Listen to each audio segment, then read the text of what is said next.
Hello everyone, welcome to my channel again. And इस video में हम लोग बात करने वाले हैं लीड कोड वीकली कॉन्टेस्ट 294 का problem C, minimum lines to represent a line chart. So before that मैंने प्रॉब्लम ए बी का कंबाइंड वीडियो अपलोड किया है, जिसका लिंक आपको आई बटन पे शो हो रहा होगा। अगर आपने नहीं देखा है तो देखना ज़रूर। एंड अगर आप चैनल पर नए हो तो चैनल को सब्सक्राइब करना। मैं यहाँ पे डिफरेंट कोडिंग प्लेटफॉर्म पे होने वाली कॉन्टेस्ट की वीडियो ट्यूटोरियल्स प्रोवाइड करता हूँ। सो क्वेश्चन थर्ड पे मूव करते हैं डायरेक्ट। एंड क्वेश्चन थर्ड जो काफ़ी अच्छा क्वेश्चन है, ठीक है। तो डायरेक्ट क्वेश्चन पे चलते हैं। क्वेश्चन काफ़ी रिलेटेबल भी है। आप इसको मैथमेटिक्स से मैं रिलेट करूँगा तो आपको इजीली समझ में आ जाएगा 1 मिनट में ही। ओके, सो क्या दिया हुआ कि आपके पास 2D इंटीजर एरे है स्टॉक प्राइसेस। तो stock prices basically 2D array है जहाँ पे आपको हर एक आयत पे 2 वैल्यू दी है, day I and price I. So आयत डे पे क्या प्राइस है किसी स्टॉक का, एक पर्टिकुलर स्टॉक का आप मान लो एक्स है। सो एक्स स्टॉक का आयत डे पे प्राइस कितना है वो आपको दिया हुआ है, ठीक है। अब इसको क्या करना है आपको, बेसिकली ये लाइन चार्ट जो आपको दिख रहा है ये आपको लाइन चार्ट बनाने हैं। तो ये बोल रहा है कि लाइन चार्ट बना रहे हो तो एक्स एक्सिस पे आपका डे होगा एंड वाई एक्सिस पे आपका प्राइस होगा, ठीक है, जो कि आपको दिया हुआ है लाइन चार्ट इस तरह का लाइन चार्ट बनने के बाद आपको बताना है कि मिनिमम नंबर ऑफ़ लाइंस कितने नीडेड होंगे इस चार्ट को रिप्रेजेंट करने के लिए। सो अगर आप इस चार्ट को देख रहे हो, ओके, सो इस चार्ट को आप अगर देख रहे हो तो यहाँ पे देखो, मैं एक बार कोशिश करता हूँ कि पेस्ट हो जाए यहाँ पे इमेज, कोई नहीं। तो हम यहाँ पे आते हैं डायरेक्ट। अगर आप देखो यहाँ पे तो ये फर्स्ट लाइन जो आपकी यहाँ से यहाँ तक की, ठीक है, उसके बाद आएगी यहाँ पे सेकंड लाइन इस पोजीशन पे एंड थर्ड लाइन आएगी, फिर यहाँ पे फोर्थ लाइन आ रही होगी एंड ये फिफ्थ लाइन है, ठीक है, ये सिक्स्थ लाइन है जो कि यहाँ तक जाएगा। यही प्लस पॉइंट है इसका। टर्निंग पॉइंट क्या है, बेसिकली देखो, अगर आपका मान लो ith डे पे and i plus 1th day को मिलाने के लिए एक ये लाइन बनता है और इसी लाइन को कंटिन्यू हो जाता है। ये ith डे है, यहाँ पे पॉइंट होगा आपका i प्लस 1th डे का, ठीक है, और ये पॉइंट है i प्लस 2 डे का। देखो तो क्या हो रहा है, अगर ये दोनों जो है ऐसे कंबाइन होकर एक लाइन बन जाती है तो इस केस में आपको इसके लिए एक ही काउंट करना है नंबर ऑफ़ लाइन। क्योंकि हम क्या करेंगे, हम इस अगर मान लो यही सिर्फ 3 होगा तो इससे स्टार्टिंग पॉइंट को यहाँ पकड़ेंगे, एंडिंग पॉइंट यहाँ पकड़ेंगे और इसको एक लाइन, तो ये लाइन जो है ऐसे करके ड्रॉ कर देंगे, ठीक है, तो ये हो जाएगा। सो अगर यही चीज़ आपको मोर देन वन चीज़ पॉइंट के लिए हो रही, मान लो एक पूरा लाइन है, इससे बहुत सारे पॉइंट आ गए। अब एक पॉइंट यहाँ पे है, यहाँ पे है, यहाँ पे भी है और यहाँ पे लास्टली है, ठीक। ये जो है आपका मान लो ith डे के लिए, ये i प्लस 1th डे के लिए हो जाती है, ऐसा कुछ होता है, ठीक है, i प्लस 2th डे के लिए, और ऐसे करते हुए i plus in minus 1th day के, ये i प्लस jth डे के लिए जा रही है। तो ऐसे केसेस में आपको ये डिफरेंट लाइन नहीं है, क्योंकि ये पूरा का पूरा एक स्ट्रेट लाइन है। तो स्ट्रेट लाइन करने का मतलब आपको एक लाइन ये काउंट करना। अगर ये चीज़ ऐसे हो गया फिर ऐसे हुई तो ये एक स्ट्रेट लाइन इधर, एक स्ट्रेट लाइन इधर, तो ये 2 लाइन काउंट यहाँ पे होगी। ओके, सो आप अंडरस्टूड हो गए आपकी, लाइक यहाँ पे नंबर ऑफ़ लाइन जो काउंट करना है वो क्या कह रहा है। सो अगर आप देखो तो ये आपको टेस्ट केस दिया, उसके हिसाब से इस तरह का ग्राफ बन रहा होगा। ये आपको प्लॉटिंग करोगे तो समझ में आएगा। तो हर एक में देखो, अब यहाँ से यहाँ तक की जो रेड वाली कलर है वो आपको बेसिकली एक लाइन है। ये जो एक्स एक्सिस के पैरेलल ब्लू लाइन है ये आपका सेकेंड लाइन एंड ग्रीन वाला third line. So total number of line आप देखो तो 3 है, ठीक है। तो आपको यही काउंट करना है। एंड इसके अगर हम कॉन्स्टेंट पे देखें तो 10 to the power 5 है, तो आप लाइक इसको इन लॉग इन और इन तक ही जा सकते हो, ठीक है। तो यहाँ पर वो ज़्यादा मैटर नहीं करेगा। तो सबसे पहले हम इसके लिए क्या समझते हैं, देखिए सॉल्यूशन पे मूव करते हैं। अब यहाँ से स्टेप बाय स्टेप आपको समझना, ठीक। अब देखो सबसे पहले अगर हम लाइन ग्राफ बना रहे हैं तो हमारे पास क्या होगा, ये ith डे का हमारा है तो यहाँ पे कोई पॉइंट होगा, i plus 1th day just consecutive, क्योंकि 2 पॉइंट को मिलाने पर एक लाइन बनना होता है। हम i यहाँ पे ले रहे हैं, j यहाँ पे ले रहे हैं एंड i प्लस 1 यहाँ पे लेंगे, ऐसा कुछ नहीं होगा। हम जब ग्राफ बनाने बैठेंगे तो हम i और i प्लस 1th लाइन को लेंगे सबसे पहले। तो i प्लस 1th कहीं यहाँ पे बन रहा होगा तो हम इसको ऐसे मिलाएंगे, ठीक है, यहाँ पे सीधा भी मिल जाए, ओके, ये हो गया। फिर i प्लस 2th पे जाएंगे, ये कहीं पे होगा, ठीक है। तो देखो इस सबसे पहले हम क्या करें, हम कंटिन्यूस डे को ले रहे हैं, तब अब देखो यहाँ पे ऐसे यहाँ पे कहीं पे भी मेंशन नहीं है कि जो आपका डे दिया हुआ है वो कंटिन्यूअस मैनर में होगा 1 2 3 4 यहाँ पे जैसे आपको कंटिन्यूस दिख रहा है, बट यहाँ पे देखो पहले थर्ड डे का दे दिया इसने प्राइस, तो उसके बाद फर्स्ट डे का दे रहा, फिर सेकंड डे का दे रहा, यहाँ पे सेवन्थ डे का यहाँ दे रहा। सो यहाँ पे हमारा कंटिन्यूस नहीं है। सो सबसे पहले क्या हमें करना, हमें हमारा जो सबसे पहला ऑब्जर्वेशन यहाँ पे है कि हमारा जो इन्फॉर्मेशन जो है वो रैंडम जैसे तैसे दिया हुआ, तो इसको करना है सबसे पहले सॉर्ट। तो हम करेंगे इसको सॉर्ट। उसके बाद क्या होगा, हमारा कंटिन्यूस मैनर में डे का, not a continuous manner but A increasing order manner में हमारा जो होगा डे का प्राइस मिल जाएगा। सो अगर हमारे यहाँ पे सेकेंड डे का मिला है तब मुझे सेकेंड डे के पहले का प्राइस नहीं पता चलेगा, अगर दिया ही नहीं होगा या तो यहाँ पे सेकेंड डे का है तो आगे जब भी होगा तो थर्ड डे या उससे ज़्यादा का मतलब आगे के डे का प्राइस होगा। तो बेसिकली यहाँ पे मान लो ये लेट सपोज ये फिफ्थ डे का प्राइस है और ये सेवन्थ डे का प्राइस है, ऐसा करके हमारा ग्राफ कंस्ट्रक्ट होना शुरू होगा। ठीक है, ये मान लो ऐसा है तो ये नाइन्थ डे का प्राइस मिल गया मुझे। ठीक है, ऐसे करके मुझे ग्राफ मिल जाएगा। ठीक, तो हम ग्राफ ऐसे बनाते हैं और इसके लिए हमारा सबसे पहला रिक्वायरमेंट है कि हमारा जो इन्फॉर्मेशन है वो सॉर्टेड होना चाहिए, और यहाँ पे सॉर्टेड कहीं पे मेंशन नहीं था तो हमने सॉर्ट कर लिया। तो हमारा अभी तक का time complexity n log n है जो कि एक्सेप्टेबल होगा। अब हमें करना है मिनिमम नंबर ऑफ लाइन को काउंट। सो इसके लिए हम मैथ का एक सिंपल सा अप्रोच लगाएंगे। देखिए लेट सपोज कि अपना जो है ये एक लाइन ऐसे मैंने कंस्ट्रक्ट की, सिंपल सी लाइन। ठीक है, ये इसकी कोऑर्डिनेट में बहुत सिंपल सा देता हूँ आपको 1 1 एंड 2 2। तो ये क्या होगा, एक 45 डिग्री का लाइन जो होगा ऐसे ये ओरिजिन से लेते हुए ऐसे चल रहा होगा, ये यहाँ पे एंगल बनाएगी 45 का।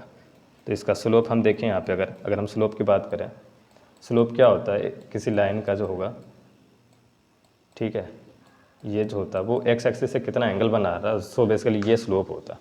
तो एक्स एक्सिस से यहाँ पे 45 डिग्री बना रहा है, ये कैसे निकलता है, तो अब बाई के कोऑर्डिनेट तो लाइक 2 - 1, ठीक है, इसका अगर बाई का कोऑर्डिनेट 2 है और इसका बाई का कोऑर्डिनेट 1 है तो इसका दोनों का डिफरेंस करस्पॉन्डिंग, आपने इस पॉइंट को पहले लिया है तो इसी का एक्स कोऑर्डिनेट पहले आएगा 2 एंड इसका कोऑर्डिनेट फिर एक्स का बाद में आएगा। तो बेसिकली यहाँ पे हम फार्मूला जो लिखते हैं वो होता है ऐसा कुछ, by 2 - by 1 divided by x2 - x1। ठीक है, तो इससे हमारा स्लोप निकलता है। तो ये बेसिकली ये हो जाएगा 1/1। सो बेसिकली ये हो जाता है 1, और इसी को लेते हैं हम tan में, हमें एंगल निकालना है तो tan थीटा होता है बेसिकली ये, तो tan 1 के लिए 45 डिग्री आएगा। सो हम यहाँ पे क्या लेते हैं सिंपली, देखो अब ये 1 1 है और एक पॉइंट और मैंने लिया, यहाँ पे लेता हूँ मैं नया पॉइंट, 2 पॉइंट लूँगा मैं आपको समझाने के लिए, 3 3, या यूँ कहूँ कि मैं 3 पॉइंट लूँगा, 3 और 2 लेता हूँ मैं, 3 और 2 यहाँ पे। ठीक है, एंड एक पॉइंट मैं ले लेता हूँ यहाँ पे 2 और 3। अब देखो क्या है अपने पास 3 तरह के पॉइंट हैं। अगर मैं इसको और इसको ज्वाइन करूँ तो आप देख रहे हो ये स्ट्रेट लाइन हो गया इस केस में, और ऐसे अगर मैं ज्वाइन करूँ, तीनों अलग अलग कलर से मैं करता हूँ इसको, यहीं पे आपको बस इतना ही छोटा सा चीज़ समझना है। अगर आप इसको समझ जाओगे तो आपके लिए पूरा क्वेश्चन ईजी रहेगा। देखो ये 2 3 का जो एंगल बन रहा होगा एक्स एक्सिस के साथ में, अगर इसको आप ऐसे लेते हो तो ये एक्स एक्सिस के साथ में इस तरह का जो एंगल बनेगा वो इस वाले एंगल के साथ देखें कंपेयर करें तो ज़्यादा है। ठीक है, इस केस में देखो तो इक्वल कम हो रहा, सॉरी इसके लिए नहीं, इस वाले एंगल के लिए, तो ये तो पैरेलल हो गया तो इसके ये 0 हो जाएगा यहाँ पे। ठीक है, तो इसमें कम हो रहा मीन्स वो ज़्यादा हो रहा, और इस केस में यही ज़्यादा हो रहा, और इस केस में हो गया इक्वल।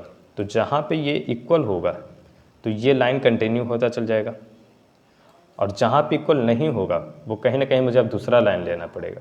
सिंपल है, ये कंटिन्यू तभी होगा जब स्लोप जो अपना वो जो नया स्लोप बन रहा है, यहाँ पर एक पॉइंट है और यहाँ पर एक पॉइंट है, तो एक नया जो लाइन बन रहा है इसका जो स्लोप होगा, ठीक है, यहाँ पर का जो स्लोप होगा अपना, वो स्लोप जो है वो पीछे वाले के स्लोप से यहाँ पर जो स्लोप बन रही है उससे इक्वल अगर हो रही है तो हमारा लाइन को कंटिन्यू करना ही होगा, तो हमारा नया लाइन नहीं मिलेगा, जो पीछे का है वही लाइन कंटिन्यू हो रही होगी। और अगर स्लोप इक्वल नहीं है तो कहीं ना कहीं या तो इधर साइड में मूव होगा या तो इधर साइड में मूव हो जाएगा, लाइन हो जाएगा, तो कहीं ना कहीं मुझे एक दूसरा लाइन मिल जाएगा दोनों केसेस में। सो मुझे क्या बस काउंट क्या करना है, अगर वो पीछे वाले पॉइंट के स्लोप से, पीछे वाले 2 अगर पॉइंट कंटिन्यूस देख लो, उनके स्लोप से अगर इक्वल है तो कंटिन्यू रखो, नहीं तो हमें प्लस प्लस करते जाना है। ओके, सो अब इसके लिए देखो क्या है, कुछ ब्रेक पॉइंट आपको मिलेंगे, एज केसेस मिलेंगे। सबसे पहले अगर आपके पास एक ही पॉइंट है तब तो कोई लाइन ही कंस्ट्रक्ट नहीं होगा, तो उस केस में हमारा हो जाएगा 0, n इक्वल टू जिसको हम कह सकते हैं कि 1 है अपना पास। अब n इक्वल टू 2 अगर है, n इक्वल टू 2 होगा मतलब कि आप अपने पास क्या है, 2 ही पॉइंट है, ऐसे और एक पॉइंट ऐसे। तो इस केस में बस 2 ही पॉइंट है तो 1 होगा, और n इक्वल टू 3 या ग्रेटर देन 3 होगा, ठीक है। तो हमारे पास बहुत सारे पॉइंट होंगे, मतलब कि कंपेयर करने के लिए हमें पहले एक लाइन तो ऐसे ड्रॉ करना होगा ना। ये एक लाइन ड्रॉ जब होगा तब हम नेक्स्ट के लिए कंपेयर करेंगे, इसलिए मैंने 3 पे ब्रेक किया है। तो 2 के लिए तब तक 1 होगा, 3 पे आएंगे तो सबसे पहले हम इन दोनों को कैलकुलेट करके सेपरेट रखेंगे। तो मुझे यहाँ पे एंगल नहीं निकालना, एंगल में प्रॉब्लम हो सकती है, ठीक है। लाइक हम एक tan किसी एंगल पे आएगी तो बहुत बड़ी और डबल में वैल्यू आएगी, तो शायद वो कंपेयर करना थोड़ा मुश्किल हो सकता है। तो मैं उसके लिए क्या करूँगा, tan थीटा नहीं लूँगा, सीधा y/x जो आपका डिफरेंस है वो ही रखूँगा, और इसमें कंपेयर करना ईजी होगा। क्यों, अब हमारे पास एक और इक्वेशन होती है a/b, और दूसरा इक्वेशन मान लो c/d। अब ये a/b जो है आपका वो स्लोप है प्रीवियस का, ठीक है। लेट सपोज ये इसका है स्लोप, और नए वाले का स्लोप आपका c/d है जो यहाँ पे आ रही है स्लोप, ठीक। अब क्रॉस मल्टीप्लाई करेंगे a इंटू डी और b इंटू सी, तो a इंटू डी अगर इक्वल हो गया b इंटू सी का, मतलब कि ये दोनों स्लोप जो है वो इक्वल है। अगर ये ग्रेटर होता तो a इंटू डी मीन्स ऐसा है सिंपल, ऐसा देखो a/b है और c/d है। अगर ये ग्रेटर होगा तो इसका कहने का मतलब सिंपली कि AD ग्रेटर हो गया BC से, AD जो है आपका इक्वल हो जाएगा BC से, अगर वो वहाँ पे साइन इक्वल हुआ, ठीक है, और नहीं तो AD जो है वो लेस देन हो जाएगा BC से, ठीक है। तो बेसिकली मैं अभी देखूँ तो इसके लिए इसका इसका y और इधर साइड का लाइक ये y डैश कर दूँ तो ये x होगा, और यहाँ पर अगर देखें तो ये x डैश हो जाएगा और ये y हो जाएगा। इसी चारों वैल्यू पे मुझे बस चेक करना है, और मैं यहाँ से इटरेट करना शुरू करूँगा और यहाँ पे करंट वैल्यू निकालूंगा, और ये प्रीवियस कहीं ना कहीं स्टोर मुझे रखना ही पड़ेगा। सो प्रीवियस कंपेयर करने के लिए कंपेयरिंग इस तरीके से करूँगा। जैसे ही अगर मुझे इक्वल नहीं मिली, जहाँ पे इक्वल नहीं मिल रही, तो बस मेरा लाइन एक नया कंस्ट्रक्ट होगा और हम कंटिन्यू आगे चेक करेंगे, और ये वाली वैल्यू फिर इसके अगले के लिए प्रीवियस बनेगी, ये वाली वैल्यू, ठीक है। तो ये ग्रेडली जो है आपका चेक होता जाएगा। तो मैं आपको इसका कोड एक्सप्लेन करता हूँ। ये तो आपका फर्स्ट सेकेंड जो था वो है। अब देखिए यहाँ पे n मैंने सबसे पहले कैलकुलेट किया है, सॉरी ये तो नहीं, ये थर्ड वन, हाँ। तो यहाँ पे मैंने सबसे पहले जो आपका था कि सबसे पहले हमारा जो स्टॉक प्राइस वो शॉर्ट होना चाहिए, तो शॉर्ट कर दिया, हमारी रिक्वायरमेंट थी, इन्फॉर्मेशन सॉर्टेड नहीं था, तो मैंने शॉर्ट करके अरेंज किया अपना। उसके बाद n कैलकुलेट किया है। n बेसिकली अगर 1 है मीन्स एक ही पॉइंट है, जैसा हमने यहाँ पे डिस्कस किया था। n अगर 2 है तो सिंपल एक ही लाइन बनने वाला, सो सिंपली मैंने रिटर्न 1 किया है। And after that n equal to 3 या 3 से ज़्यादा के लिए मैंने रखा सबसे पहले आंसर इक्वल टू 1। क्यों रखा आंसर इक्वल टू 1 इसलिए रखा है क्योंकि 3 या 3 से ज़्यादा लाइन के लिए सबसे पहले क्या होगा अपने पास, मैंने मान लिया कि इन दोनों लाइन को, क्योंकि ये दोनों का तो एक लाइन बन रहा होगा। अब थर्ड पॉइंट जो है या तो इस लाइन में कंटिन्यू करेगा, इस लाइन में ऐसे कंटिन्यू करेगा, या तो कहीं कहीं डेविएट करेगा। सो इसी के लिए मैं n इक्वल टू 1 पे उसके ith पॉइंट से चेक कर रहा हूँ। सो ये देखो तो ये i इक्वल टू 1 है और ये i प्लस 1 है मीन्स 2 है, और इन दोनों के बीच में अब स्लोप चेक होगा जो कि प्रीवियस वाले से कंपेयर होगा। तो यहाँ पे मैंने प्रीवियस के लिए पहले ही स्लोप निकाल लिया x और y रिस्पेक्टिव। फिर इसमें बोल रहा हूँ आप करस्पॉन्डिंग अगर फर्स्ट इस पॉइंट को x ले रहे हो तो इसी y के लिए फिर इसी पॉइंट का x लोगे, सबसे y के लिए भी यही वैल्यू पहले लोगे, ठीक है। लाइक मैं क्या बोल रहा हूँ, लाइक 1 2 है आपके पास और ये 3 4 है, आप स्लोप निकाल रहे हो, ठीक है। तो अगर आपने y में सबसे इस पहले पॉइंट का ले लिया वैल्यू, तो यहाँ पे 4 है, तो करस्पॉन्डिंग x में भी पहले इस पॉइंट का ही वैल्यू लोगे, यानी कि पहले इसमें 4 ले लिया और यहाँ पे 1 कर दिया, तो 3 - 1 होगा और ये 4 - 2 होगा। अगर आपने 4 - 2 एंड इसको 1 - 3 किया है तो ये गलत है, ठीक है, ये नहीं करना है। या कुछ और करो लाइक 2 - 4 करके आपने इसको 3 - 1 किया है तो वो भी गलत है, ठीक है। अगर आपने 2 - 4 एंड 1 - 3 किया तो ये सही है, क्योंकि 2 आपने फर्स्ट पॉइंट का सबसे पहले जो y लिया है, ठीक है, तो आपने उसी करस्पॉन्डिंग x का भी पहले इसी का लिया है, तो ये आपको दोनों जो है सही तरीका है लिखने का। तो वही मैंने x और करस्पॉन्डिंग y जो आपका प्रीवियस स्लोप लिखा है ये लिए निकाला है यहाँ पे, एंड i + 1 एंड i के बीच में जो स्लोप बन रहा है तो टेम्परली मैंने temp slope x and temp slope y में रखा। अब देखो x इसका और y पिछले वाले का, और इसका y और पिछले वाले का x, दोनों अगर इक्वल नहीं है प्रोडक्ट, तो अगर प्रोडक्ट इक्वल नहीं है तो आंसर बेसिकली आपका नंबर एक नया मिलने वाला, एक नया लाइन बनने वाला। So answer plus plus, and फिर से आपको अपडेट किया है प्रीवियस और x और y की वैल्यू। सो लास्टली मुझे आंसर में नंबर ऑफ लाइन मिल जाएगा।